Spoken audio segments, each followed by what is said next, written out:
Bumble was created in 2014 to empower women. It is the feminist dating app. Yep. And women had to make the first move. And so they did that so the women were in the driver's seat. They did not have to get any, unsolicited sexual pictures, no cringe comments from men. They were in control. So it's like Tinder and Hinge where you swipe, but the women have to send the first message. Well, 10 years later, apparently it's a burden.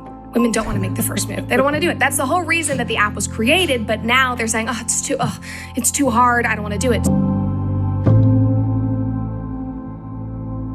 How many of you out there are super frustrated with modern dating? I know that I am. And today, guys, we are reacting to Brett Cooper being on the Megyn Kelly show. Let us know below what your thoughts are on modern dating. Brett apparently gives her unfiltered and uncensored view on modern dating, given she just got married apparently. And this is David next to me. What's up, guys? Suckers. I'm married, so deal with it. So we'll give you the married perspective and the single perspective on modern dating. People. Yes. So on the subject of men, though, you're married. You got married young. Yes, a month ago.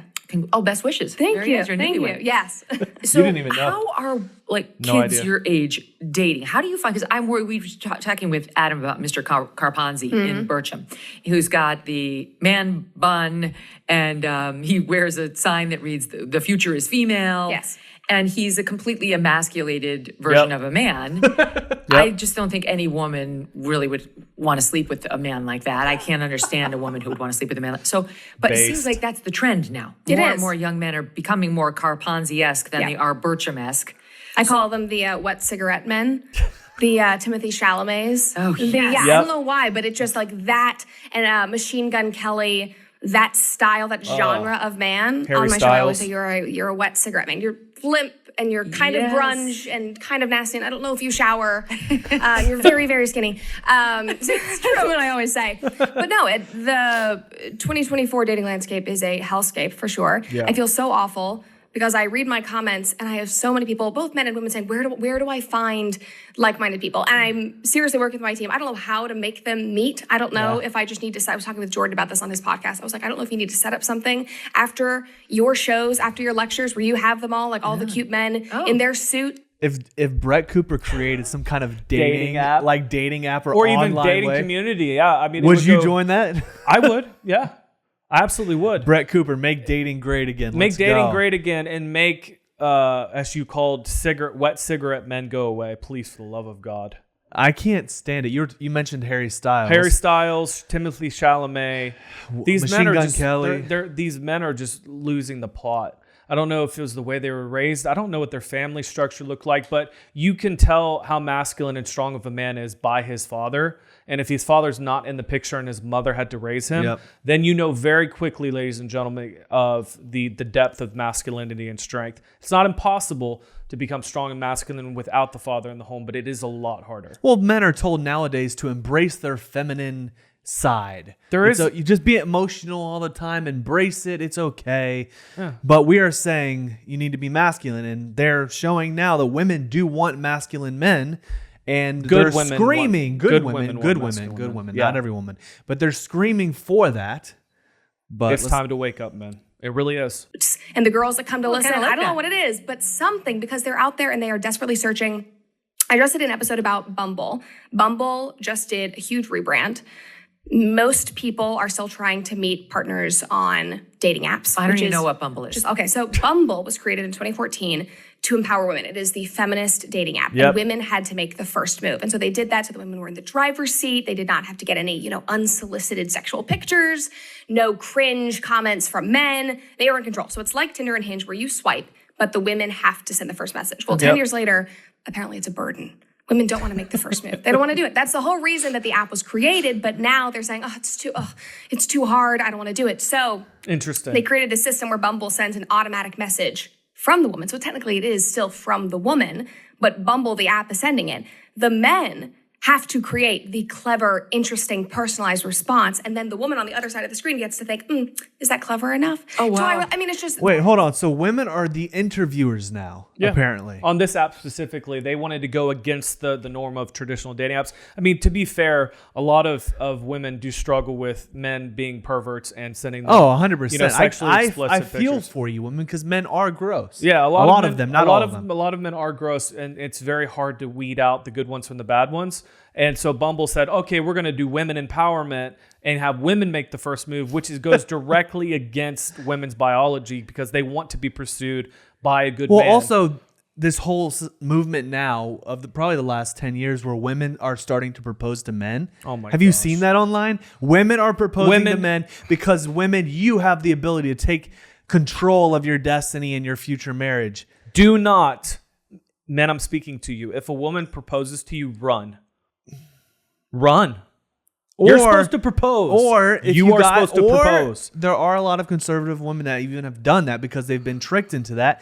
In that situation, tell the woman to get up off the ground. And then you get down on one knee and say, that will never happen because you're the man. You're the man. It's like, those are the apps.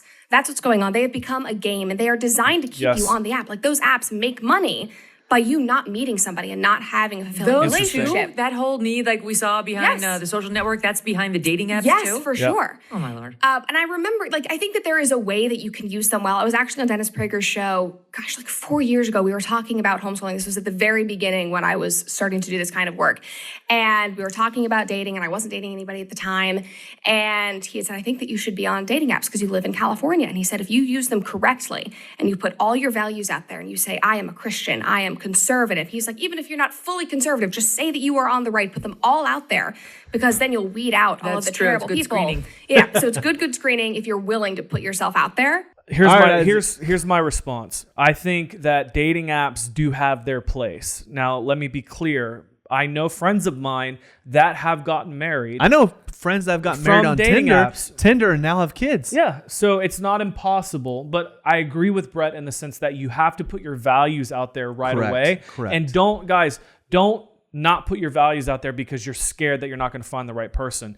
You are weeding out the bad ones or the ones that don't necessarily align with your values by putting your values out. So it's going to be a lot harder at first, but make sure that you're clean cut. Make sure that you shower. Take good quality pictures of yourself.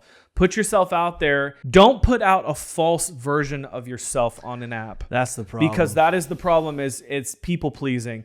Will they really like me? And that's actually a lack of confidence. I used to struggle with that. If I was a Christian, like Brett was saying, if I grew up this way and I had these conservative values, would I find the woman that I want to find?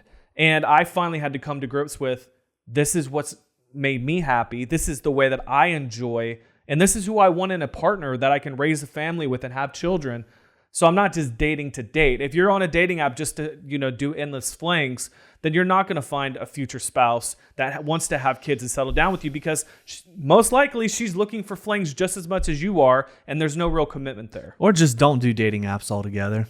It's a lot harder these days. It's a lot harder, but you know what? There's creativity. There is creativity, but it is a lot. To do it. It depends on where you live. It depends on if, let's say, you live in California and you're conservative. It is a lot harder to find people. Well, first in the of all, marketplace. why are you living in California? Well, maybe you want to be in film, maybe because you're in Hollywood and you're trying to make a difference there. I mean, you can't just always use escapism in these areas. Churches you can go to. There's a lot of different places you can go to. It's gonna be hard. I'm not going to pretend I know the answer to it all, because I've been married for 10 years before this whole revolution began. I don't even think Tinder was a thing when I was dating my wife. There was no dating app, so we met at a church. Yeah.